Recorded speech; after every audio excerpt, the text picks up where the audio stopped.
right, welcome back, or for the first time, to Mom and Pop Video Shop. I am Joel, sans Tyson. That is not Tyson next to me. Nope. This is the one and only Chris Ballinger, director, writer, producer, actor. Am I missing anything? No, I don't think I got it. I got everything? Okay. I got it. So Chris has been on Retro Movie Geek, right? Did you come up? Yes, you did. Twice? Twice? What would you call? And don't this person, I literally never remember what anybody came on for. So do you remember what you were on for? Well, for my movie, my TV pilot. I know. Oh, yes, right. We did a bonus. We did a bonus. That's right. Okay. Track of that, and then we reviewed a movie, a zombie movie. I can't remember the zombie one it was. Peter, if you're watching. So we are here though to talk about another short film you did. So you did Saving Little Z, which you can go back to Retro Movie Geek and check that out. The audio version of the show. The audio version. Yes. And I know that you've been working off and on with that. You did the comic books. Comic books, still hoping to keep going with the comic books with that. The illustrator I had became too busy with paid stuff. I got you. He was getting paid for that, but still. I get you, yes. Other jobs. Yeah. So I've been able to continue that at the moment, but I will continue the comic book of that series. And we're still shopping around and talking with another producer right now. Cool. To see. They're not looking for TV shows, which that is. So they're looking for. So I'm going to try to see if I can get it to maybe turn that into a feature. Cool. Instead, if that's what they want, but I need to talk to them about that. Yeah. But yes, I did another short recently that we filmed last August called Unperfect. Yes. And which is doing very well so far. Which I have had the pleasure of seeing. You did see it. Yes, I did. Yes, I did see it. But yeah, so Unperfect, it's different because if you've seen Chris's other stuff, I would say it's fair to say most of your stuff falls into the horror comedy vein. Correct. Not all. I mean, but not always, but by and large. Yeah. So this though isn't. I would say it's not funny. I don't think there's a funny. At least not intentionally. It was not funny. No. And so, do you want to just kind of give them the basic synopsis, the pitch? Because of course we don't want to give anything away. Right. It's about a middle-aged lonely man. He works in this grocery store, and he ends up befriending one of the people there. He lost his mother a long time ago, and he is trying to replace that lost thing. He deals with mental illness, so that the short does deal with mental illness. But this is his journey dealing with that loss and how he is trying to replace that loss. Yes, let's say. And first off, right off the bat, I thought the performances were great.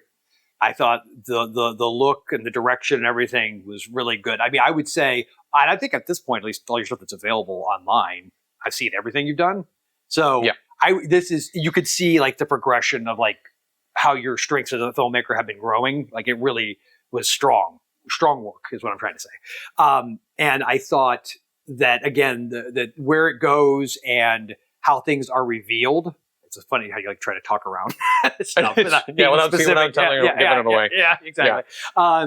But it was effective. So I think anybody that likes horror, obviously, but even like thrillers, psychological thrillers, there's a certain element of practical effects in the film. If you're somebody though who is seriously put off by excessive gore and whatnot, which I don't know, most people who watch this channel probably wouldn't be. Right. But let's say hypothetically, I was telling Chris that I think it rode the line really well. Right. Because where it could have gone. There's a movie I want to compare it to, but if I do, I feel like I'll be giving away a key element, so I'm not going to do that. I'll do that when we're done recording. See if you agree with me. But yeah, so I think, well, first off, where can they find this to watch it if they are so inclined? And are you doing any film festivals with it, any of that kind of stuff? Yes, I want to back up too because about the look. I obviously film is a collaborative effort, so I have to shout out to Albert Gonzalez who did shoot that. Yes, and edit that. It really was beautiful. He was instrumental in putting it together, and it was great because I felt like we were on the same wavelength of how we wanted to go. So that was always good to be on and not butting heads. Yes, I probably with somebody. Nice. So that helped out a lot. To get that vision of what you saw. Yes, it's I'm starting to put it into film festivals now, because it was in a film festival here in Orlando for the Orlando Independent Makers Film Festival.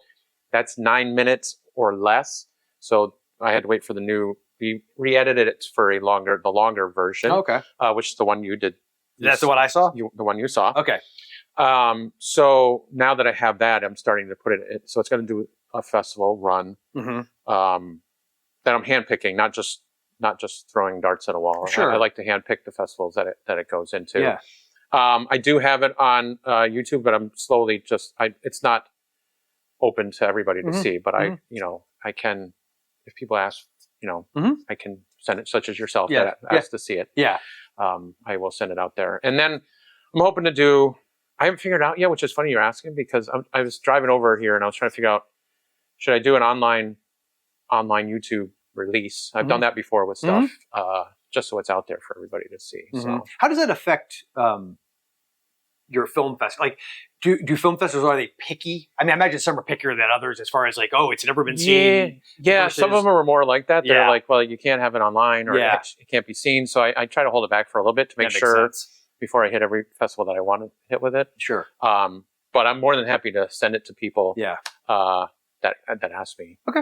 Because that's more private, stuff like that. Yeah. So if you can, I know they can find you if they did want to see it, right? I know, obviously, your YouTube channel, but you're on Facebook, right? Yeah, Chris Ballinger, just my name on Facebook, Ballinger Films on Instagram, and Twitter or X, whatever we're calling it now these days. Ballinger Films on TikTok, and then Ballinger Films on YouTube. Yep. So pretty much that's the theme. Yeah. Ballinger Films is the theme. It's the theme.